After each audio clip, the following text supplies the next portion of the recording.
اگر عورت نے ہاتھ میں چوڑیاں نہ پہنی ہو، چوڑیاں جو پہنتی ہیں کنگن، اگر چوڑیاں نہ پہنی ہو تو ایسی عورت کے ہاتھ کا کھانا جائز نہیں ہے، اگر وہ کھانا پکائے گی تو حرام ہو جائے گا، ایسا لوگ سمجھتے ہیں۔ ابھی میں کچھ دن پہلے اپنے گاؤں گیا تھا والدین سے ملاقات کے لیے، میں بیٹھا ہوا تھا تو ہماری والدہ کہنے لگی کہ مجھ سے ایک خاتون مسئلہ پوچھنے لگی، ہماری والدہ کہہ رہی تھی، اب چونکہ مفتی صاحب کی والدہ ہیں تو لوگ پوچھتے ہیں، عورتیں مسئلہ بھی پوچھتی ہیں، تو ایک عورت کہنے لگی ہماری والدہ سے، والدہ ہمیں کہہ رہی تھی کہ اگر کسی نے ہاتھ میں چوڑیاں نہ پہنی ہو تو اگر وہ کھانا پکائے تو کھانا پکانا اس کا جائز نہیں ہے، یہ وہ کہنے لگی۔ تو ہماری والدہ نے کہنے لگا ایسا تو کچھ ہے نہیں، لیکن پھر بھی میں بیٹے سے کنفرم کر لوں گی، وہ کہنے لگی۔ تو مجھے کہنے لگی، تو پہلے تو مجھے ہنسی آئی اس پر کہ دیکھو لوگوں نے کیسے کیسے تصورات گھڑ لیے ہیں، لوگوں نے کیسے کیسے جاہلانہ عقیدے گھڑ لیے ہیں،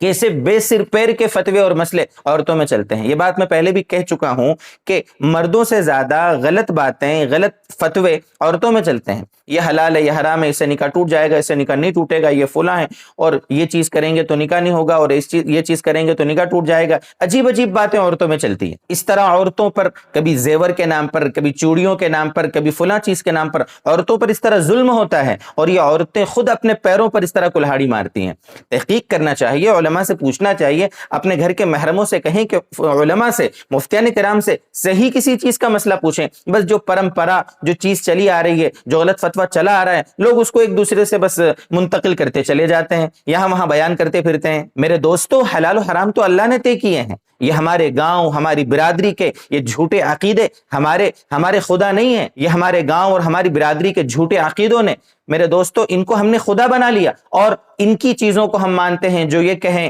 یہ جو غلط رسموں پر ہمیں آمادہ کریں، ہم آمادہ ہو جاتے ہیں اور غلط چیزوں پہ چل پڑتے ہیں۔ خاص طور سے اگر ہماری بہنیں اگر ہمارے ویڈیو کو سن رہی ہیں نا، تو وہ اپنی سہیلیوں کو بتائیں، اگر مرد سن رہے ہیں تو اپنے گھر کی عورتوں کو بتائیں کہ صحیح حقیقت کیا ہے۔ ایسا کچھ بھی نہیں ہے، عورت نے گھر میں زیور پہنے ہو نہ پہنے ہو، چوڑیاں پہنی ہو نہ پہنی ہو، کچھ بھی نہیں ہوتا، اس سے کوئی فرق نہیں پڑتا کہ وہ کھانا پکانے نہ پکانے میں اس کے ہاتھ کی چوڑیوں کا کوئی دخل نہیں ہے۔ کھانا وہ حلال ہو، حلال پیسوں کا ہو، اور بسم اللہ پڑھ کے اس کو پکایا جائے، ذکر کرتے کرتے پکایا جائے، بس کوئی مسئلہ نہیں ہے۔ ہاتھ میں چوڑیاں پہنی ہو نہ پہنی ہو، پیروں میں بشیاں پہنی ہو نہ پہنی ہو، ایسا کچھ بھی نہیں ہے۔ کھانے کا چوڑیوں سے کوئی تعلق نہیں۔ اچھے سے سمجھیں اور اپنے دوست احباب کو، اپنی سہیلیوں کو بھی صحیح بات بتانے کی کوشش کریں، اور یہ بات شیئر کر کے صحیح دین کا پیغام ان تک پہنچانے کی فکر کریں۔ اللہ تبارک و تعالی ہمیں صحیح دین پر 100% موت تک چلنے کی توفیق عطا فرمائے۔ والسلام علیکم ورحمۃ اللہ وبرکاتہ۔